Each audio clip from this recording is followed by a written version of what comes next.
3, 2, 1, and focus. Halo, apa kabar sahabat All Friends dimanapun Anda berada?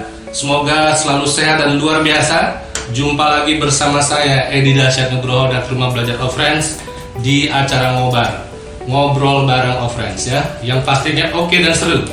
So, jangan lupa untuk selalu like dan subscribe channel YouTube All Friends agar teman-teman semua mendapatkan notifikasi terbaru acara-acara dari All Friends ya. Dan hari ini ya, menemani sore hari yang indah, kita akan ngobrolin nih ya, ngobrolin satu topik yang lagi hot ya, satu alat seleksi masuk perguruan tinggi, yaitu kemampuan literasi bahasa Indonesia. So, bersama saya sudah hadir pakar bahasa Indonesia yang luar biasa dari All Friends ya, yang biasanya cowok sekarang kita hadirkan yang cewek ya kan. Silakan diperkenalkan dulu. Halo semuanya. Oke, kali ini kita mau ngobrol tentang literasi. Iya, tapi dengan siapa? Sama Kak Ira. Oh, Kak Ira. Kalau itu panggilnya Kak Ia. Kak Ia, ya. Kita ngobrol-ngobrol aja gitu ya, tentang Oke. literasi itu kayak gimana. Oke, thank you nih Kak Ira. Kak Ira, makasih sudah hadir di podcast kita ya kan? Ini sama-sama. Dan saya ucapkan selamat nih bahwa bahasa Indonesia sekarang lagi digemari nih. Lagi naik daun. Lagi naik daun ya kan, trending nih. Karena biasanya kan siswa itu kalau ketemu pelajaran bahasa, udah tahu nih gua ya kan. Gampang, nanti belajar sendiri paham ya kan. Tapi ketika jadi alat seleksi ini, mereka jadi fokus banget ini untuk mengejar pemahaman tentang literasi ini. Nah, Kak Ira, nih saya jadi kepo nih, pengertian literasi itu sendiri seperti apa sih dan mengapa itu perlu bagi seorang calon mahasiswa? Oke, nah Pak Edi nanyain pengertian literasi. Iya. Tapi sebelum kita jauh nih ngebahas teorinya, kita cari hal yang relevan dulu nih, yang Oke. dekat nih sama kehidupan kita. Contohnya gimana? Contohnya media sosial Media gitu kan. Pasti teman-teman semua pakai media sosial gitu. Nah, mereka ada pakai media sosial lah gitu kan. Terus misalnya gini, ada orang yang bikin caption nih. Terus ada yang komen gitu kan. Nah, komennya itu nggak nyambung gitu Pak. Dengan yang di caption. Iya, dengan isi captionnya atau dengan isi tulisannya, dengan gambarnya gitu kan. Terus ada lagi yang nimbalin gitu, yang komen lagi, terus nggak nyambung lagi gitu kan. Akhirnya jadi perang, berantem gitu kan para netizen ini gitu kan. Nah, terus ada yang komen di bawahnya nih gitu kan. Ini literasinya rendah gitu. Nah, sebenarnya literasi itu apa gitu kan? Literasi itu kemampuan kita memahamin isi dari konten itu gitu kan. Ya kalau kita nggak bisa paham ya artinya yang nggak nyambung tadi gitu. Ininya poinnya itu memahamin informasi gitu. Setelah paham barulah Setelah paham, iya, sip. Nah, terus kalau itu kan yang lebih yang lebih kecil lah gitu kan, lingkupnya ya, masih receh aja gitu ya. Nah, ada lagi nih contohnya di tahun 2018 kita ada informasi yang tentang telur plastik gitu. Telur plastik. Pernah dengar nggak Pak? Pernah ya. Nah, terus itu lagi rame banget ya kan, lagi viral gitu kan, telur plastik. Terus kita pada resah nih, ya telurnya banyak telur plastik, beras plastik, segala plastik gitu kan. Nah, terus kita resah, terus juga sampai berimbas ke pedagang, sampai para pengusaha telur juga merugi gitu kan, banyak yang merugi gitu kan.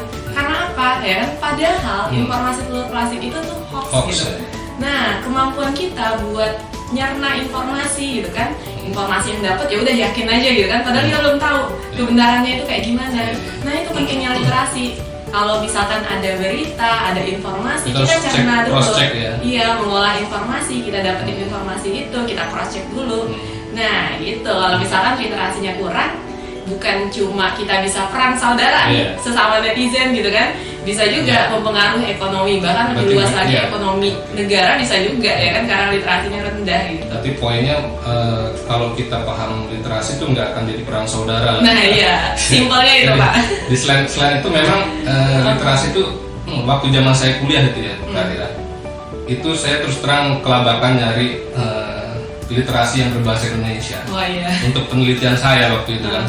Banyaknya itu literasi dalam bahasa Inggris ya. Terus terang zaman bahala itu kemampuan bahasa Inggris kita tuh masih standar lah ya.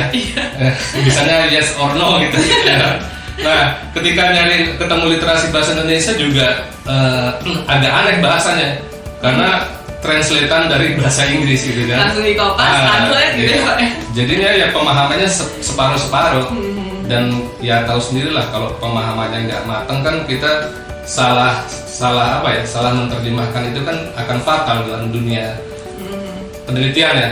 Jadi memang benar yang Kak Ira tadi sampaikan, memahami informasi itu bertujuan agar apa namanya ya, kita juga bisa membuat suatu literasi baru yang apa namanya, yang bermanfaat, yang gitu bermanfaat, kan, yang buat bisa orang lain. dinikmati juga sama orang lain gitu loh. Bukan berita bohong juga, itu real dari penelitian kita, tapi betul-betul dari sumber utamanya kita peroleh dari literasi yang benar kan. Oke. Nah, jadi apa namanya, itu yang saya pahami tentang literasi itu. Nggak hanya penting bagi komunikasi, juga penting bagi pengetahuan, memperoleh ilmu pengetahuan sih kalau saya bilang. Nah Kak Ira, saya juga berpikir begini, yang ada dalam bayangan saya tuh literasi itu sebatas book ya, apa paper gitu, apa Tulisan sudah aja gitu. apa sudah berubah ke arah yang lebih luas sebenarnya. Oke, nah biar lebih valid ya informasinya, aku udah siapin PPT nih Pak, siapin slide gitu, bentar aku share dulu ya. Nah ini ada pengertian literasi nih, karena aku guru bahasa Indonesia, jadi kita ambil dari KBBI yang pertama gitu kan. Nah, literasi itu kemampuan, katanya yang pertama nih, menulis dan membaca. Nah, jadi berkaitan sama menulis dan membaca. Itu pemahaman yang pertama gitu kan. Terus yang kedua, pengetahuan atau keterampilan pada bidang atau aktivitas tertentu, misalnya literasi komputer. Jadi banyak tuh jenis literasi, literasi komputer, literasi sains gitu kan, literasi seperti yang saya tadi, yang kita ngobrolin tadi ya kan.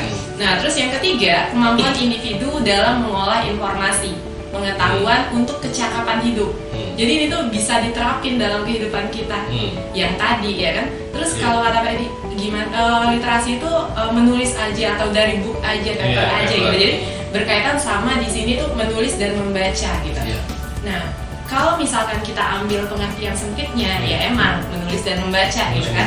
Tapi kalau kita ambil lingkup yang lebih luas gitu ya, literasi itu mengolah informasi. Yang mengolah informasi itu nggak dari buku doang ya kan, bisa dari audio ya kan, bisa dari podcast offline juga bisa ya gitu kan. Nah, terus yang bisa relevan nih bisa kita terapin. Terus ada lagi nih, ini dari Elizabeth, katanya literasi itu kemampuan berbahasa yang dimiliki seseorang. Nah ini berkaitan dengan membaca, berbicara, menyimak, sama menulis. Oh, berarti nggak sekedar membaca ya? Iya, nggak cuma sekedar membaca. Nah makanya nih, kan sekarang ini di UTBK katanya literasi itu gimana cara kita memahami gitu. Karena sekarang ini, selama inilah gitu ya, banyak yang misalnya aku nih kalau belajar bahasa Indonesia, ngajar bahasa Indonesia, biasanya kalau misalkan ngomongin tentang puisi nih, ya puisi adalah apa, ciri-cirinya, kaidah kebahasaannya, strukturnya gitu.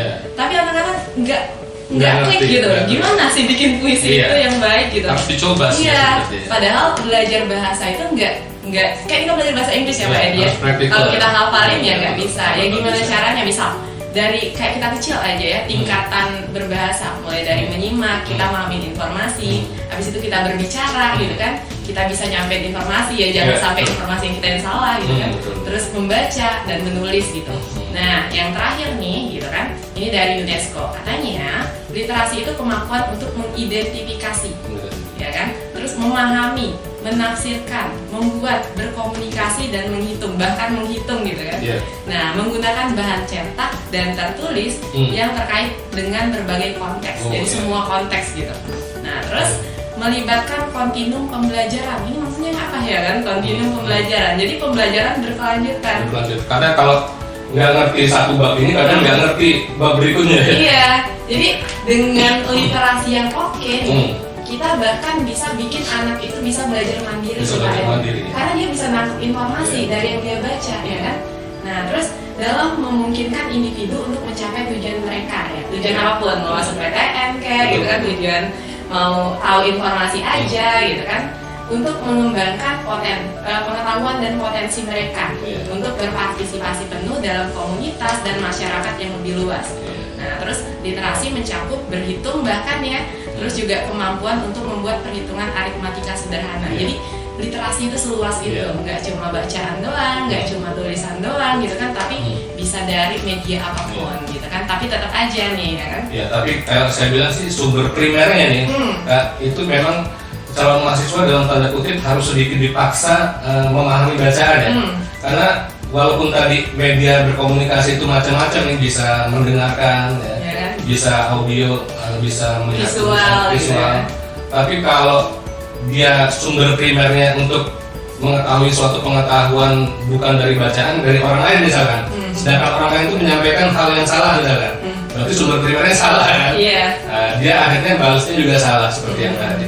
Tapi kalau sumber primernya dari bacaan kan pasti lebih valid lah ya, data-datanya akurat seperti itu. Dan dia juga kalau misalkan dosen yang jelasin, dia bisa nyambung nih, karena sudah pernah baca kan sebelumnya. Kenapa nggak seperti ini? Menurut literasi yang saya baca kan seperti ini misalkan. Jadi ada diskusi gitu, hidup gitu. Jadi memang kalau saya nilai sumber utama atau sumber primer dari seseorang ingin berkembang kemampuan literasinya dari kemampuan memahami bacaan ya.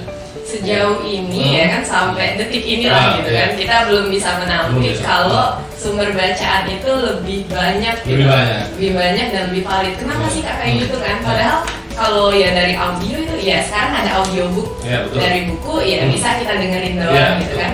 Tapi poinnya sekarang itu maksudnya belum banyak tuh ya buku yang bisa yang jadi ada audiobooknya, tapi ya tetap aja kita harus baca sejauh ini gitu. Misalnya kalau misalkan kita dengerin dari audio aja nih, misalnya dari podcast, dari YouTube gitu kan, kita nggak tahu yang bikin itu siapa.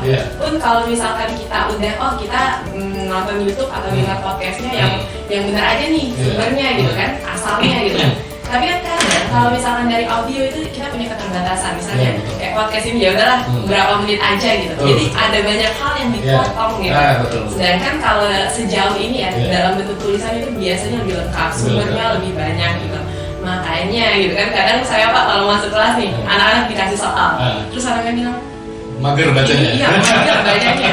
Ya kan? Banyak teksnya. Soal atau koran ya kan, nah gitu. Tapi ya mau nggak mau gitu kan, mau nggak mau itu informasi yang banyak, yang kaya gitu kan. Dan memang harus mereka cepat beradaptasi. Nanti pas zamannya kamu kuliah nanti harus beradaptasi. Iya, buku kuliah kan tebel-tebel nih. Ya kan. Terus juga misalnya gini nih Pak, kalau buku yang tebel-tebel itu kan biasanya kita kalau misalkan kita belajar sesuatu nih, teorinya kan nggak cuma satu ya Pak ya. Teorinya ada A, B, C, D. Jadi literasi itu gimana caranya kita menarik kesimpulan nih dari teori yang banyak itu gitu. Nah makanya penting banget ya literasi nih. Oke, sekarang masalahnya gini Kak Ira. Anak-anak sekarang itu terus terang pada mager baca tadi. Berarti sebenarnya gimana sih agar suatu literasi itu bisa memikat pembaca? Kira-kira unsur-unsur yang harus tersedia dalam suatu literasi itu biar dia menarik itu seperti apa sih? Jadi ini spesifik ke bacaan ya. Kalau misalkan bacaan bisa dibikin audio, nah itu lebih menarik. Tapi kalau spesifik ke bacaan, kita ke topiknya gitu Pak. Topik bacaannya. Misalnya aku pernah share nih, tanya ke anak-anak di kelas, Dek, suka nggak lebih suka baca novel gitu kan? Atau kamu lebih suka baca laporan ini nih, laporan tentang kejadian. Kalau ibaratnya antara kamu nonton film sama film yang drakor atau dokumenter gitu. Terus katanya, Kak, aku lebih suka nonton dokumenter. Nah, jadi pas aku pikirin di awal, mungkin anaknya akan, lebih suka drakor nih kan. Artinya itu subjektif. Tapi kita bisa bawa topiknya yang menarik misalnya. Artinya anak ini sukanya topik-topiknya yang berbau kejadian yang sehari-hari gitu kan. Nah itu jadi topiknya menarik gitu. Topiknya bisa disesuaikan lah sama perkembangan zaman yang lagi viral atau yang apapun yang menarik bagi mereka gitu kan. Jadi lebih variatif gitu. Judulnya juga harus menarik ya kan? Nah, judulnya juga harus menarik gitu kan? Yang menimbulkan tanya gitu. Asosiasi ganda gitu kan? Clickbait. Clickbait. Oke. Nah, terus yang kedua tuh udah topiknya menarik. Yang kedua nih, kalau soal saya pernah ngajar anak-anak yang mau privat gitu. Terus dia belajar bahasa Indonesia buat UTBK kalau dulu ya. 2 minggu sebelum UTBK-nya. Terus saya tanya, Dek, kenapa kamu ini belajar bahasa Indonesia 2 minggu sebelum ini? Saya kan udah 17 tahun Kak di Indonesia. Masa iya saya nggak bisa bahasa Indonesia? Lah terus kenapa kamu belajar gitu ya? Nah kenapa ternyata nilai TEPO saya agak kecil gitu kan? Nah padahal ya poinnya itu ya topik di soal-soal biasanya. Kadang kita terbiasa dengan soal-soal bahasa Indonesia itu yang hafalan Pak. Ya kan? Ya udahlah, ada di buku jawabannya gitu kan. Nah poinnya kita kalau sebagai guru nih atau kita yang bikin soal ya kan, bikin teks, bahan bacaan ke anak-anak itu selain topiknya menarik, kalau soalnya itu tuh yang jangan yang gampang-gampang banget, yang menantang dia, yang menantang gitu. Dan memang lebih banyak harus makna-makna tersirat. Iya, makna-makna tersirat gitu kan. Jadi ada misalnya mereka jawab, ini jawabannya ini, ternyata jawabannya ini gitu kan. Nah itu bisa lah dikombinasikan, jangan yang susah-susah semua atau yang gampang-gampang semua. Jadi lebih variatif aja pembuatan soalnya gitu. Nah, kita udah bicara masuk ke soal nih. Bolehlah dikasih sedikit sampel gimana sih kira-kira prediksi model soal literasi Indonesia yang bakalan keluar? Karena kan biasanya kita lebih suka meramal nih. Walaupun belum tahu bentuk soalnya seperti itu, minimal kita punya gambaran lah. Oke, Kak, bisa deh kira-kira. Nah, aku kasih 3 soal, tapi ini sebagai contoh aja nih. Aku selipin 1 soal yang kemarin di-share sama Pak Menteri gitu, soal aja. Nah, tapi teman-teman bisa banget belajar dari soal AKM, soal PISA, ya kan? Siap. Tapi tingkatannya harus lebih ditingkatkan lagi ya kan? Karena SNBT ini seleksi, bukan evaluasi gitu kan? Jadi tingkatannya harus lebih. Dan memang kata Pak Menteri bakalan nggak semudah yang kita bayangkan. Iya. Oke, coba ya aku lihat soal yang pertama, coba. Nah, ini di sini. Ini soal, katanya gini. Manakah pernyataan yang sesuai dengan informasi yang terdapat dalam teks di atas? Nah, ini berkaitan kita nyari informasi nih berarti apa ya? Nah, ini triknya gimana nih Kak? Dari bacanya sekian banyak ini, kan kita berkejaran dengan waktu nih kalau SNBT. Ada triknya nggak kalau menangkap suatu informasi dengan cepat? Oke. Nah, kalau dalam bahasa itu ya, kalau kita membaca tuh ada teknik baca cepat. Namanya apa tuh? Namanya skimming sama scanning. Jadi kalau skimming itu kita baca menyeluruh tapi sepintas gitu. Nah, kalau scanning kita nyari informasi tertentu aja gitu. Nah, caranya kita biasanya kan ada tuh nentuin ide pokok gitu. Nah, dengan kita nentuin ide pokok, pas kita baca skimming, baca sepintas itu, kita bisa langsung ingat gitu. Kita tangkap poin paragraf pertama apa, nyimpulinnya lebih cepat gitu. Nah, jadi ini harus dilatih ya Pak ya, nggak bisa dikasih teori, tapi dilatih pelan-pelan gitu ya. Oke, kita coba ya. Nah, ini manakah pernyataan yang sesuai dengan informasi di dalam teks gitu. Jadi ada isi teks, informasi ini tuh ada banyak nih ya kan, kompleks banget nih, ada 5 pernyataan. Coba kita lihat dulu ya isi teksnya. Dalam penulisan sejarah ilmu pengetahuan di Hindia Belanda, peran orang pribumi kerap diabaikan. Hal ini terjadi karena masih kuatnya narasi kolonial dalam penulisan sejarah. Narasi jenis ini melihat sejarah dari sudut pandang penjajah dan seringkali meminggirkan keberadaan orang-orang yang dijajah.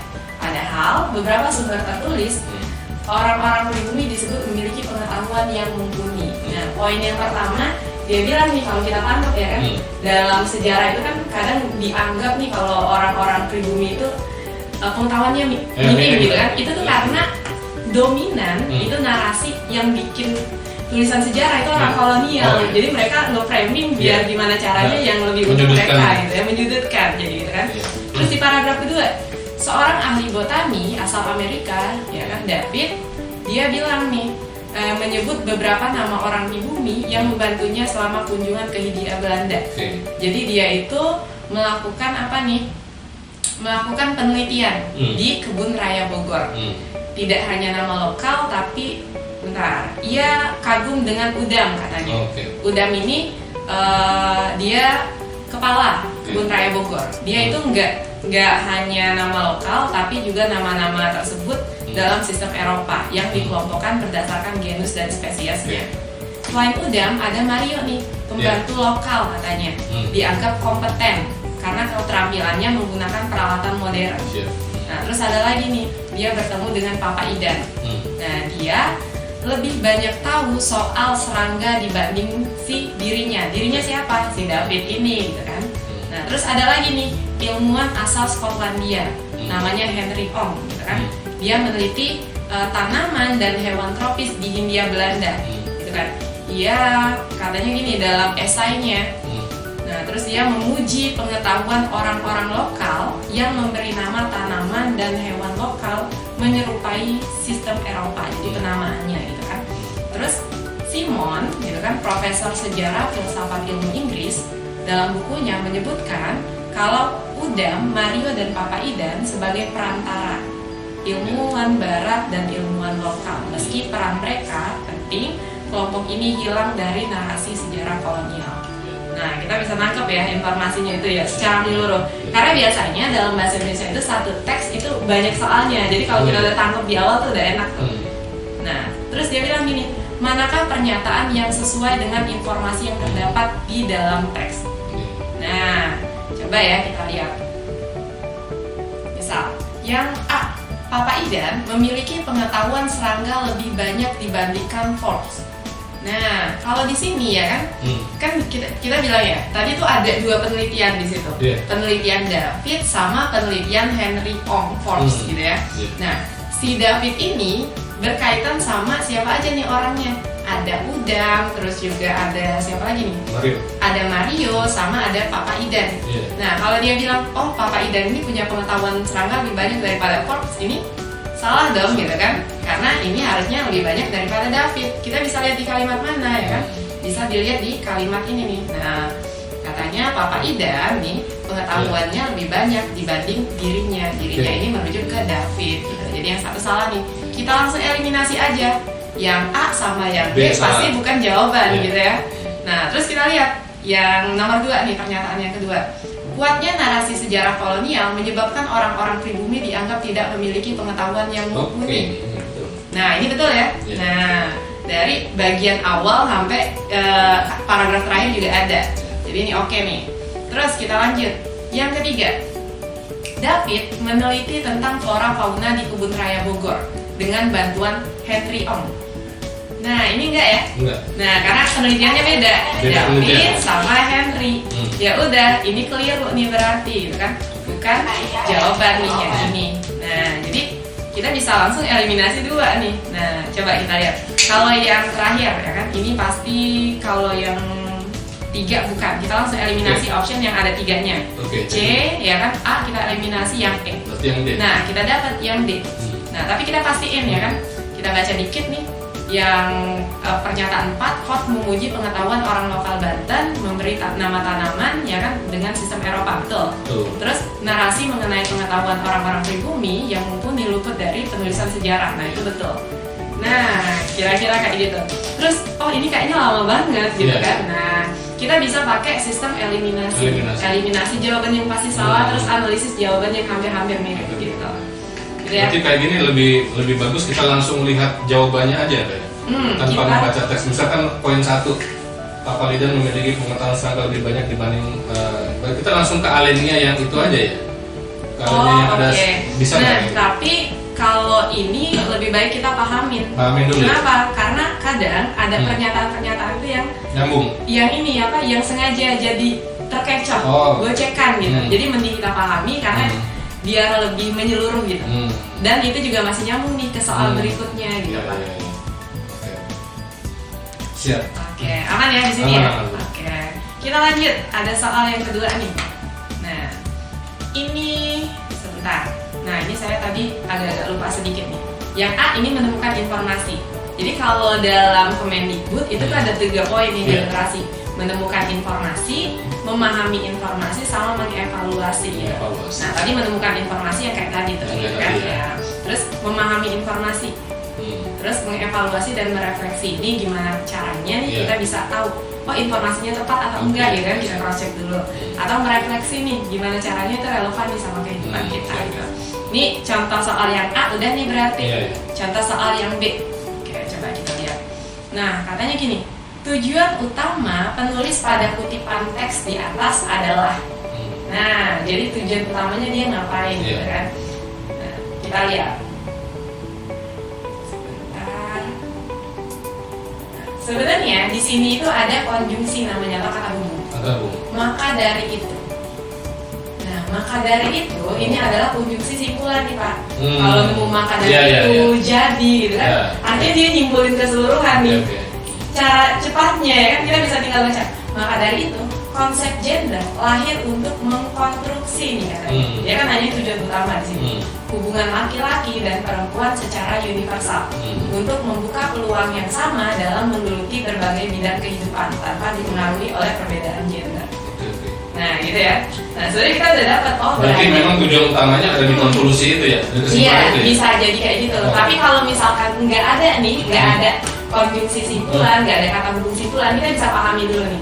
Tapi kalau kita nggak nih nangkep keseluruhan maknanya, kadang kita coba ya kita lihat ya di sini. Dia kan bilang gini, kalau yang kita baca dulu keseluruhan ya. Sepanjang sejarah peradaban manusia, persoalan ketidakadilan sosial umum menimpa kaum perempuan. Si perempuan itu banyak ketidakadilan gitu ya. Posisi perempuan yang ditempatkan pada peran domestik dan reproduksi sangat menghambat kemajuan mereka dalam menggeluti dunia politik dan produksi. Menggeluti dunia publik dan produksi. Hal tersebut merupakan rekayasa kultur dan tradisi yang menciptakan stereotip tertentu pada perempuan yang mengakar kuat di masyarakat. Maka dari itu konsep gender lahir nih katanya kan, untuk mengkonstruksi hubungan laki-laki dan perempuan.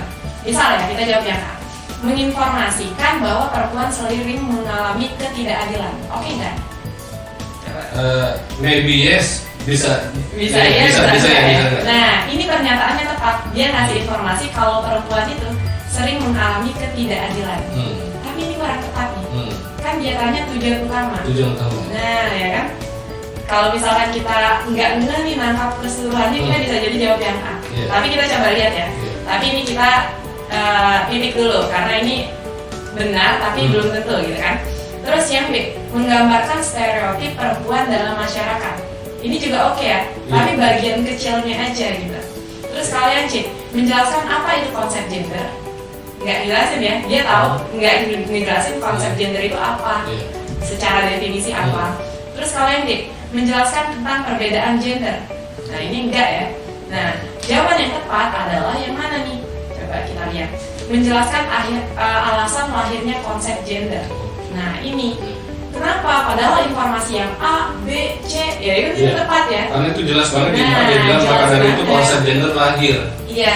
Nah jadi itu kita pahami keseluruhannya gitu kan, yang ada di simpulan. Nah itu tujuan utama dari penulisnya gitu kan. Memang apa ya, bagus-bagus semua jawabannya sih. Iya bagus. Memang harus terlatih ini ya.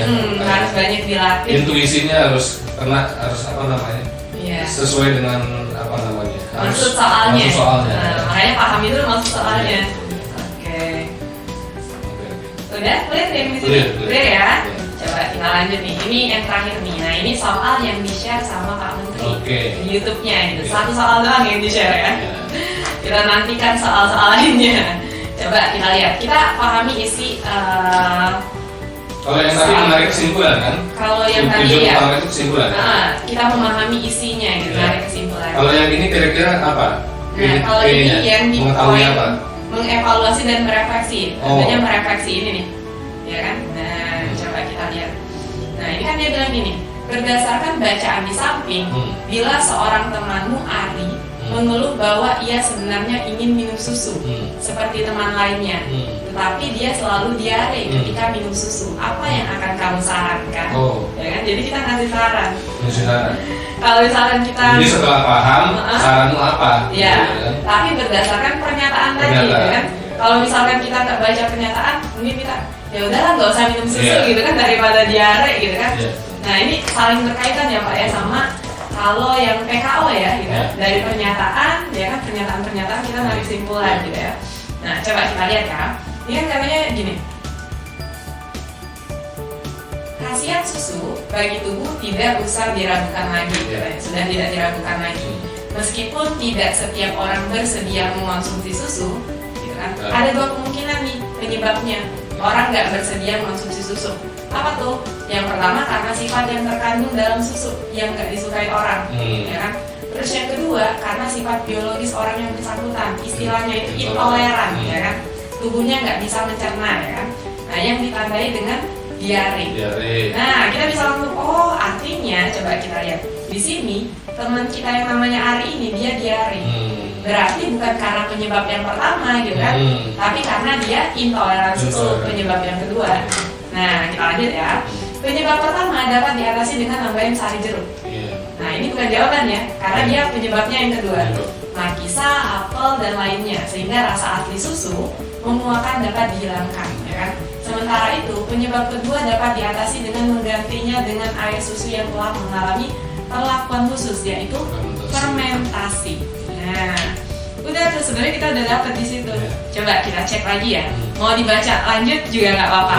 Tapi coba kita langsung cek. Berarti alinea berikutnya ini sebenarnya cuma basa-basi aja. Nah, ini nggak berkaitan dengan soal ini. Nah, gitu kan. Jadi kalau kita udah baca isi soalnya dulu, ya kan soalnya kita udah paham, kita nggak usah baca keseluruhan gitu ya. Ya, misal, Ari dapat mencoba minum susu dengan menambahkan sayur jeruk. Ini bukan ya? Kenapa bukan? Karena Ari itu bukan karena dia nggak suka aja, bukan karena penyebab yang pertama, ya kan? Kalau nambahin sari jeruk dia karena penyebabnya yang pertama, dia penyebabnya yang kedua. Yang B misal, Ari dapat mencoba susu bubuk seperti susu yang diminum balita. Nah, di sini kan susu fermentasi. Tapi di sini ada nih penderita yang mengalami intoleran ini, katanya gitu ya. Di paragraf kedua kita coba dikit. Biasanya anak-anak tergocek di sini dapat. Dia bilang yang intoleran susu itu kan dapat meminum susu bubuk dengan kadar laktosa dalam susu, ya kan? Terus kadar laktosa yang ada dalam susu itu rendah katanya, atau susu fermentasi.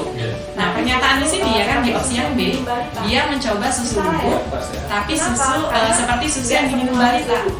Ini salah ya? Kenapa? Karena nggak semua susu bubuk yang diminum balita itu rendah laktosa, gitu ya. Oke. Terus yang C, Ari dapat mencoba minum yogurt. Nah, ini oke nggak? Oke, gitu. Karena dia salah satu susu fermentasi, gitu kan? Nah, jawabannya yang C. Terus kalau yang D, Ari nggak pernah minum susu sama sekali. Nah, ini ya bisa aja ya kan, tapi nggak sesuai sama pernyataannya ya kan Pak ya. Oke, terus yang terakhir nih, Ari dapat mencoba minum susu secara bertahap. Nah, ini nggak sesuai sama pernyataannya. Nah, inilah kira-kira 3 soal contoh buat nanti literasi. Latihan sih kalau saya lihat ini memang butuh ini latihan sih Kak. Iya, butuh fokus lah. Butuh fokus karena memang anak-anak yang nggak terbiasa dengan teks yang begitu panjang itu bagian ini akan lemah nantinya. Karena memang perlu analisa banget kalau saya bilang ya, nggak semudah mungkin ya, anak-anak kan udah tahu paham lah bahasa Indonesia udah 17 tahun Di Indonesia. ternyata memang jawabannya saya lihat bagus-bagus semua, ngecer-ngecer semua. Itu ya bisa jadi ukuran buat anak-anak. Jadi teman-teman semua, oke, makasih banyak nih Kak Yara. Jadi teman-teman semua, tadi sudah kita perbincangkan mengenai kemampuan memahami literasi bahasa Indonesia. Ternyata sangat penting buat teman-teman semua ketahui karena di situ banyak proses yang akan terjadi ya. Dari mulai proses memahami informasi, mencerna informasi sampai dengan proses mengambil kesimpulan ya. Yang tentunya harus kesimpulan yang diambil harus tepat biar nggak terjadi kesalahpahaman ya. Oke, mudah-mudahan apa yang kita sampaikan bermanfaat buat teman-teman semuanya. Saya Edi Dasyat Nugroho dan Kak Ira mengucapkan banyak terima kasih. Sampai jumpa. Sampai jumpa. Semangat.